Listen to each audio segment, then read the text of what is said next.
Peut-être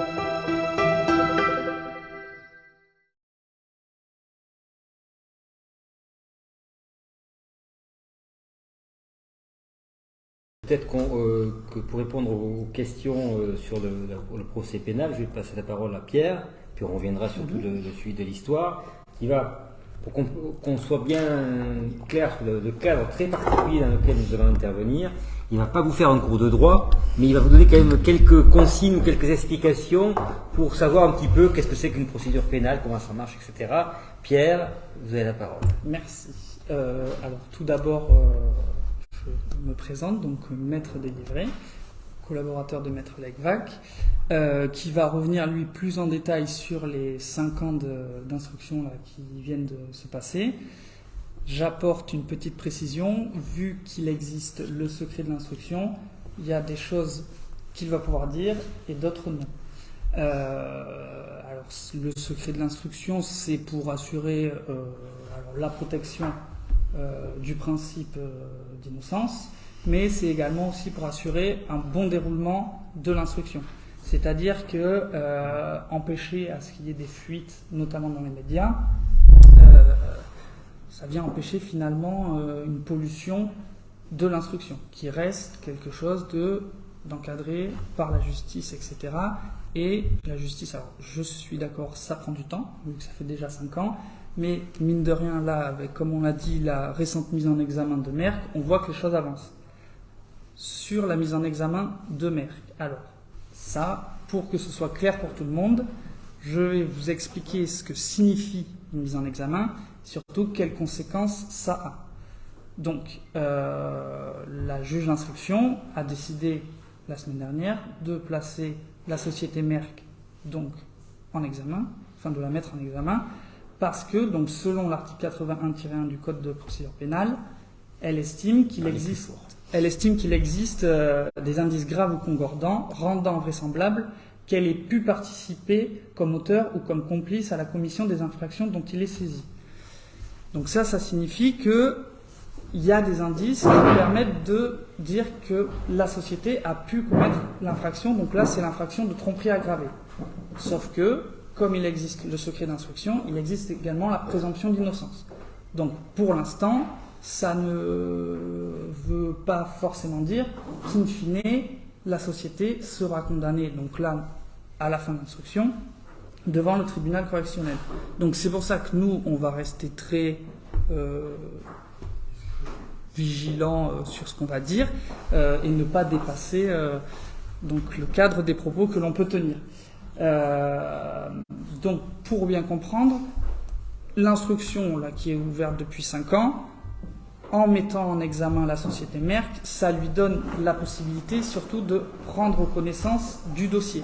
Parce que l'instruction est secrète, pour éviter justement que la personne sache ce qui lui est reproché et qu'elle puisse en gros savoir à l'avance comment répondre aux accusations qu'on peut lui faire, elle n'a pas accès au dossier. Là, Merck maintenant a accès au dossier.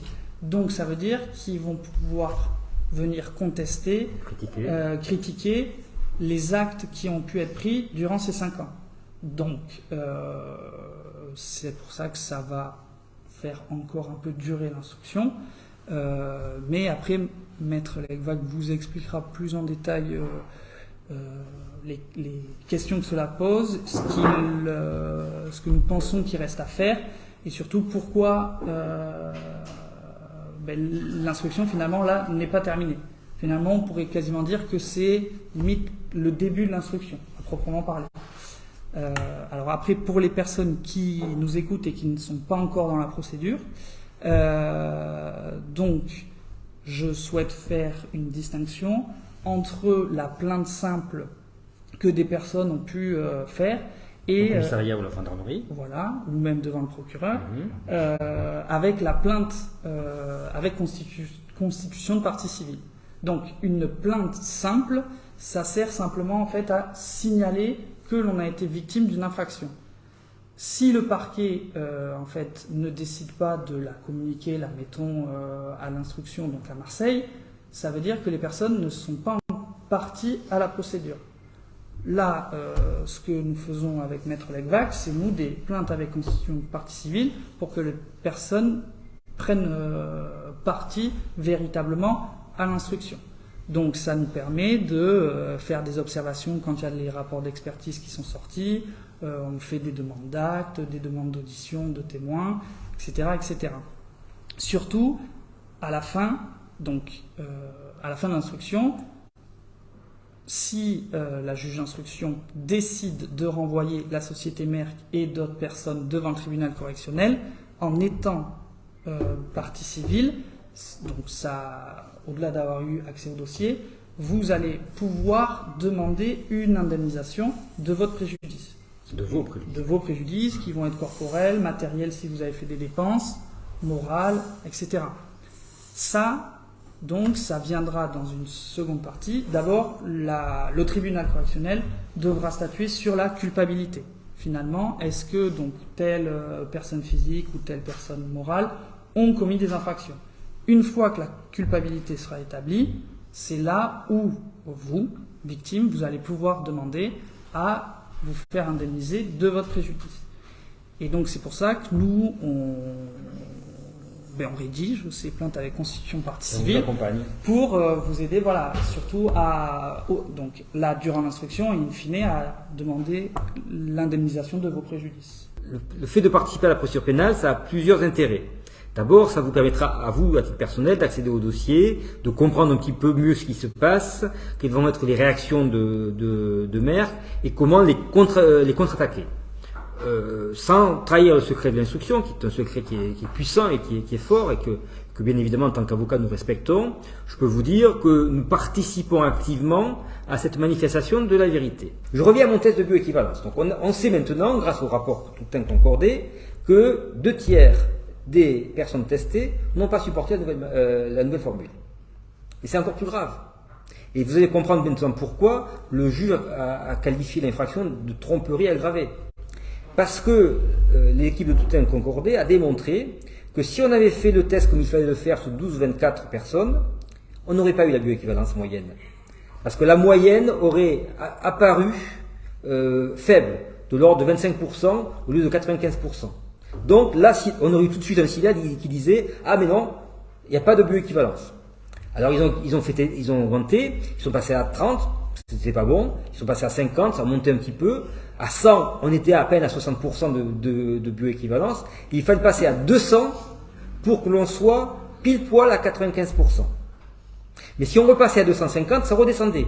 C'est la magie de la mathématique, mais c'est comme ça. Et donc, on a volontairement, ça c'est ma thèse, c'est celle que j'ai défendue devant le tribunal civil et que je défendrai devant le tribunal correctionnel le moment venu, on a volontairement un industriel qui connaissait la fragilité de ce médicament à marge thérapeutique étroite, qui savait que pour donner l'impression d'avoir une bioéquivalence moyenne, il fallait cibler le bon nombre de cobayes.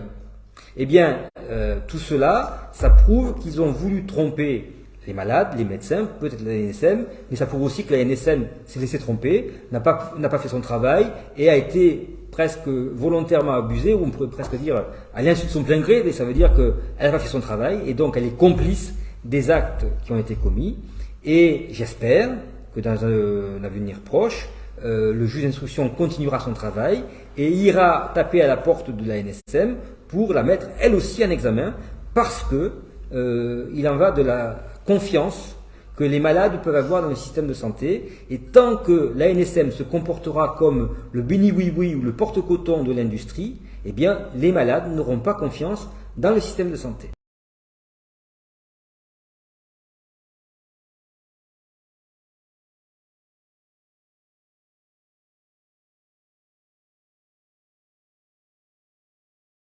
Bonne question. Le professeur Lechat était le directeur de l'évaluation de la NSM, ce qui en fait le numéro 2 ou 3 de l'agence. C'est lui qui, en 2012, a dit à Merck et aux autres fabricants de médicaments à base de lévothyroxine, il faut que vous resserriez l'écart de principe actif dans le temps, parce que sinon on a des risques que les gens ne supportent, qu'il y en ait moins ou trop, et que donc du coup les gens sont malades. Merck a dit, pas de problème, on va faire ça, et c'est pour ça qu'on fait la nouvelle formule. Ça, c'est ce qu'il raconte Je ne rentre pas dans les détails, mais je conteste formellement ce fait, puisqu'aux États-Unis, ça respectait déjà la norme qui était réclamée par le professeur Le Chat. Peu importe. Donc, le professeur Le Chat, c'est lui qui demande à Merck de changer de formule. En 2012. En 2017, j'ai un doute, et si vous avez l'information, ça m'intéresse, il n'était plus là. D'accord? Donc apparemment, ce n'est pas lui qui a validé le test de bioéquivalence. Ce sont d'autres personnes. On verra qui dans le cadre de l'enquête. Pendant 5 ans, ce monsieur, il n'a rien dit. Et puis, au mois d'août de cette année, il a publié dans une revue anglaise, une revue avec ce qu'on appelle le comité de lecture, donc c'est une revue sérieuse, un article dans lequel il revient sur la fameuse étude concordée et tout un que j'ai évoquée tout à l'heure. Il dit oui, ce qu'il raconte est exact, il n'y a pas de bioéquivalence entre la nouvelle et l'ancienne formule. Ceci dit en passant, ça veut dire qu'il vient contredire complètement la position de la NSM. Donc évidemment, c'est un point important. Donc évidemment, ça fait un petit peu de bruit, on en informe le juge d'instruction, la presse en parle, il donne une interview aux Parisiens, il va encore plus loin, et il dit, on savait, en 2017, que le changement de formule allait entraîner ce que ça allait entraîner. Donc là, raison de plus pour penser que tôt ou tard, la NSM va avoir des comptes à rendre devant le juge d'instruction. Donc le témoignage de M. Le Chat est un point très positif dans l'enquête. Après, on peut y mettre un bémol, peut-être que c'est aussi pour lui un moyen de se protéger. On verra, mais chaque fois en son temps. Ce qui est toujours clair... Je ne sais pas, mais ça c'est les avocats de Merck qui nous raconteront leur histoire, on l'écoutera et on la vérifiera, mais le point le plus important, c'est qu'aujourd'hui nous avons les chiffres, parce que ce que je n'ai pas dit tout à l'heure, c'est que le rapport tout concordé, il n'avait pas été fait parce qu'ils ont refait le test, ils ont pris les mêmes chiffres que ceux de Merck. Donc ce sont les chiffres de Merck, ils les ont simplement retravaillés différemment, présentés différemment. Donc on a le rapport de tout concordé, le rapport de Catherine Hill et de M. Schlumberger de l'Institut Gustave Roussy. Pour la petite histoire, Catherine Hill, c'est l'une de celles qui a dénoncé la crise du Mediator et qui a démontré qu'il y avait des centaines de morts à la clé. Nous avons maintenant le rapport de M. Le Chat, et nous avions, nous, communiqué en son temps des expertises de scientifiques, notamment M. Witt, qui démontraient que l'acide citrique venait altérer le principe actif et pouvait expliquer pourquoi il était moins efficace ou plus lent à se dégager. Donc on a tout un tas d'explications scientifiques, ce que n'ont pas les autres, et on a avec ça la possibilité de poursuivre pour tromperie aggravée, ce qu'a fait le juge, Merck, et j'espère un jour bientôt la NSM. Donc le professeur Le Chat, c'est un point important dans le dossier. Ce n'est pas un point essentiel, mais c'est un point important.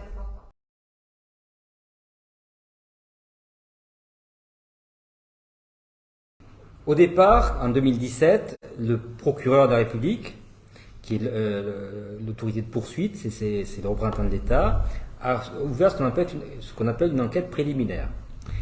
Et à l'époque, on était en septembre, on était en octobre, on ne savait pas trop où on allait, donc il a fait une ouverture d'enquête préliminaire contre X, des chefs de mise en danger de la vie d'autrui, homicide involontaire et... Ça s'est rajouté après. Ça s'est rajouté après, oui, c'est en mars. Blessure involontaire et puis tromperie. L'avantage de la tromperie sur les autres, c'est que c'est plus facile à démontrer.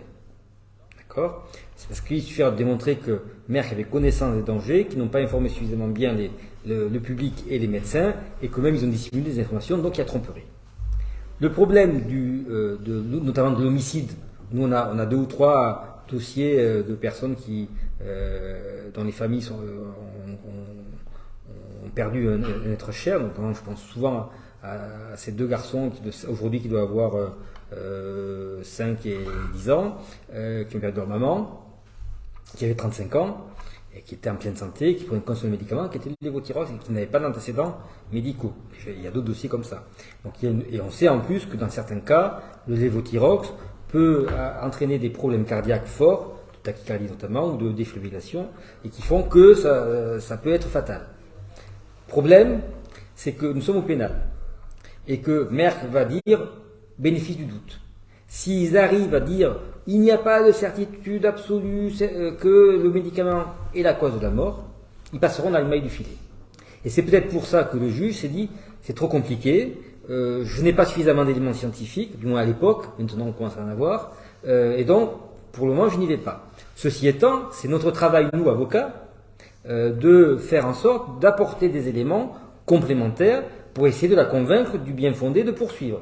Et c'est pas parce qu'elle ne l'a pas fait aujourd'hui qu'elle ne le fera pas dans l'avenir, si on arrive, nous aussi, à trouver suffisamment de preuves. D'accord ? Donc ça, c'est tout notre travail, qui est justement, pas simplement de vous faire une constitution de partie civile en 2 ou 3 pages, et ensuite de l'envoyer, et puis c'est fini. Nous, on monte les dossiers, on les étudie, on dit aussi quand ça ne va pas, on rappelle les gens pour leur dire il manque des éléments, ou ce que vous racontez n'est pas cohérent, etc. C'est notre obligation de conseil. Et puis on se bat aussi, gentiment avec le juge d'instruction, parce qu'on est quand même du même côté, on tire vers la culpabilité de Merck et de la NSM, plus férocement avec Merck et la NSM, qu'on considère comme étant des gens dangereux pour la santé publique en France.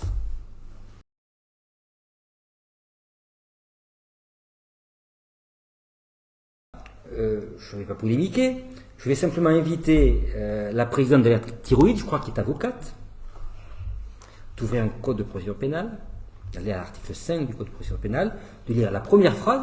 C'est vrai que la première phrase dit que si on a fait le civil, on ne peut pas aller au pénal. Sauf que la deuxième phrase, qu'il faut lire aussi, dit le contraire, dans certaines conditions qui sont, et là je parle sous le contrôle de mon pénaliste préféré, Pierre, que si le procureur de la République a ouvert une enquête avant que le juge civil ait statué au fond, eh bien on peut quand même faire les deux. Et qu'est-ce qui s'est passé dans notre dossier ? Le procureur de la République a ouvert au fond en 2018. Et nous, on a eu une décision judiciaire au fond en 2020. 2018, c'est un peu avant 2020. Donc je pense que c'est une mauvaise lecture de l'article 5 du Code de procédure pénale et que donc il n'y a pas de problème de ce côté-là. Et s'il y a un problème, vous viendrez me chercher puisque je m'engage là-dessus. Donc nous avons un cours de droit en Suisse. Non mais, comme je l'explique souvent aussi aux personnes qui nous attaquent, je pars du principe que vous êtes suffisamment intelligent pour comprendre ce qui se passe. Si on sait vous l'expliquer et si on ne vous ment pas sur les faits ou le droit. Donc c'est pas compliqué de lire un texte. Vous pouvez aller le revoir, et s'il y a des doutes, c'est simplement vous posez des questions, et vous voyez, contrairement à certaines personnes, nous on ne se planque pas, on est visible, on peut nous joindre, on peut nous interpeller, et on répond très gentiment à toutes les questions, avec parfois un peu de sourire, et puis un peu de force.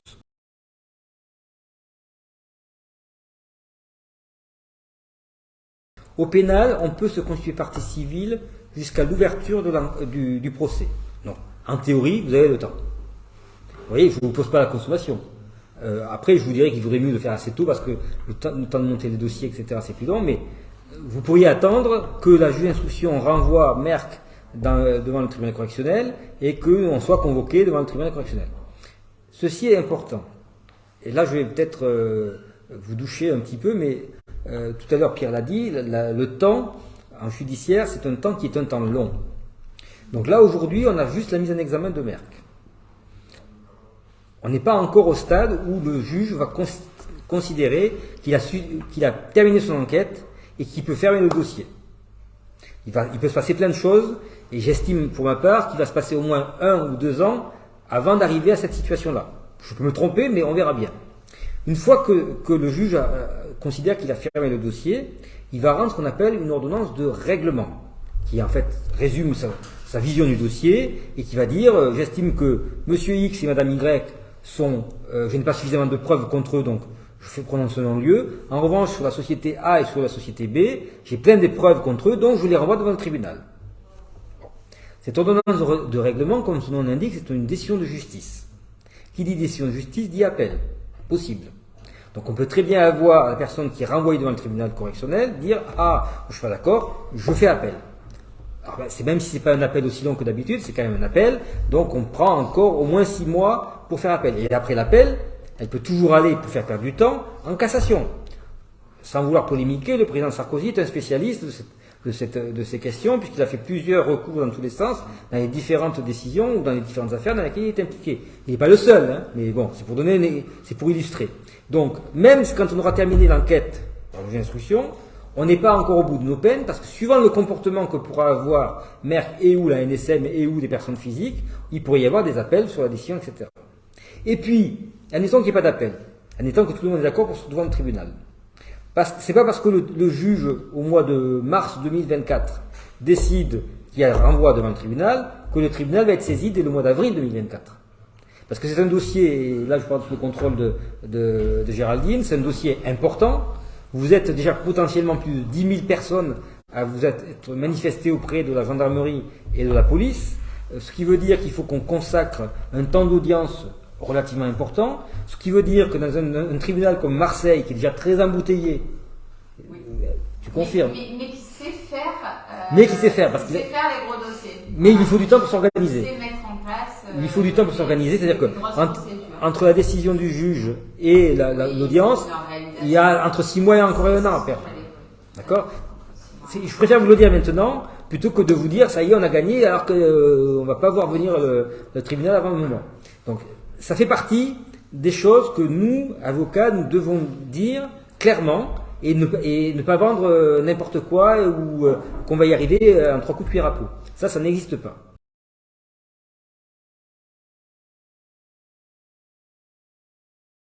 Alors déjà, Merck, on peut dire qu'il nous a un peu pipoté.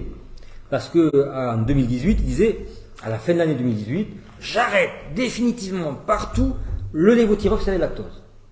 Et en 2022, 4 ans plus tard, on constate qu'il continue à en fabriquer en petite quantité.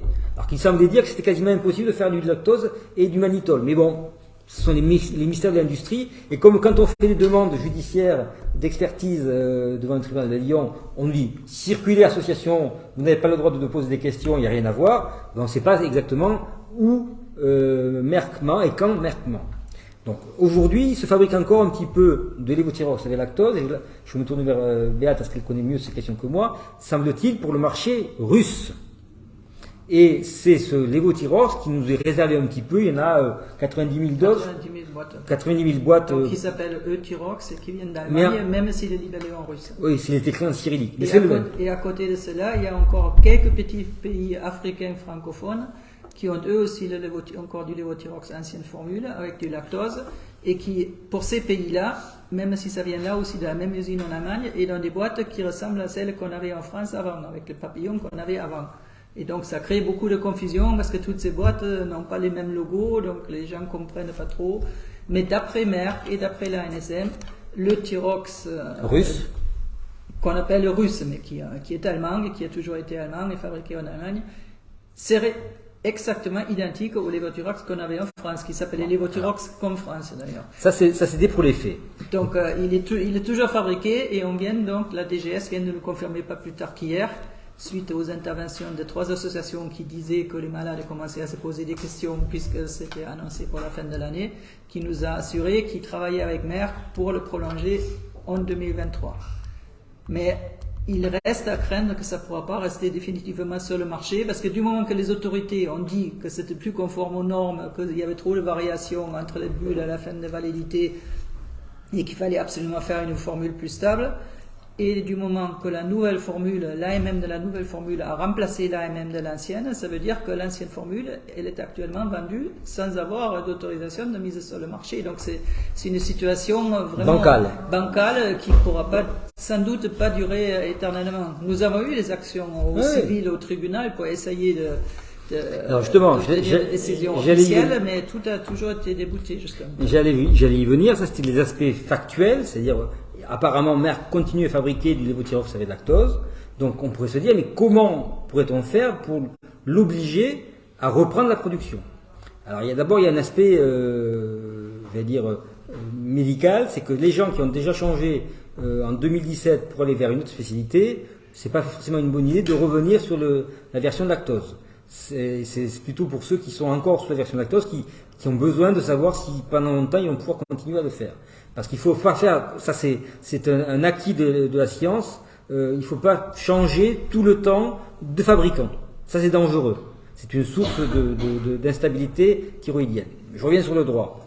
Donc en 2018, on avait fait une procédure devant le Conseil d'État pour dire que la ministre de l'époque, Madame Buzyn, aurait dû réquisitionner la fabrication de lévothyrox lactose pour satisfaire la demande des Français. Et le Conseil d'État nous a déboutés. Comme il a débouté d'ailleurs, à ma connaissance, toutes les personnes physiques ou associations qui lui avaient posé la même question. Il semblerait qu'une action soit en cours devant le Conseil d'État ou devant le tribunal administratif, je ne sais pas, menée par des associations. Très bien, on verra la fin, on verra la suite. Mais à titre personnel, j'ai un doute, mais pas un doute sur le bien fondé, un doute sur la réalité juridique de le faire. C'est-à-dire que apparemment, le juge considère que le gouvernement n'a pas à dicter sa politique industrielle et commerciale à une entité privée. Donc à partir de ce moment-là, si on raisonne comme ça, évidemment, on ne va pas très très loin, et donc ils trouveront toujours une explication pour dire que le gouvernement ne peut pas imposer à Merck la fabrication du lévothyrox avec lactose. Donc pour le moment, moi je ne mène pas de procédure pour le retour du lévothyrox avec lactose, parce que, ayant été échaudé en 2018, je ne vais pas vous inviter à une procédure que je sais vous à l'échec, encore une fois. Si d'autres s'essayent à cette procédure, très bien, et on regardera ce qui se passe et s'ils ont gain de cause, à condition quand même qu'ils nous tiennent informés, parce que la dernière fois qu'ils ont perdu, ils ont oublié de le dire.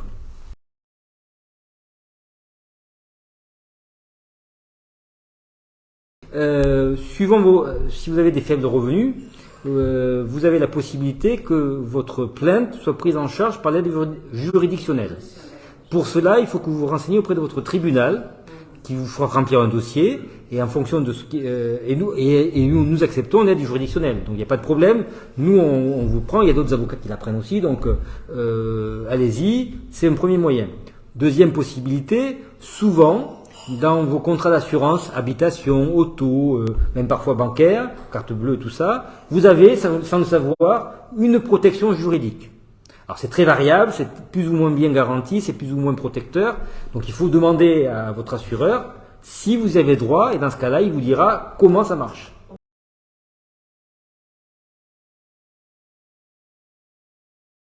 Si vous avez participé, si vous faites partie des 3300 qui avaient été indemnisés, normalement, vous nous avez donné à l'époque tout votre dossier, les ordonnances, les pièces d'identité, etc. C'est pas la peine de les retransmettre. Il faudra juste nous signaler que vous étiez dans le premier dossier, et après nous on se chargera des transferts internes informatiques, etc. Puisqu'on a tout ça, et je le dis quand même en passant, sous un système numérisé, mais qui assure la sécurité.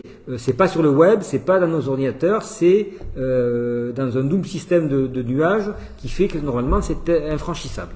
Et ça, tiens, ça me permet au passage, puisque je parlais de l'équipe qui travaille tout le temps, de saluer toute la fine équipe qui est avec Pierre au téléphone, dans les mails, dans les newsletters, dans l'organisation des événements, etc., etc.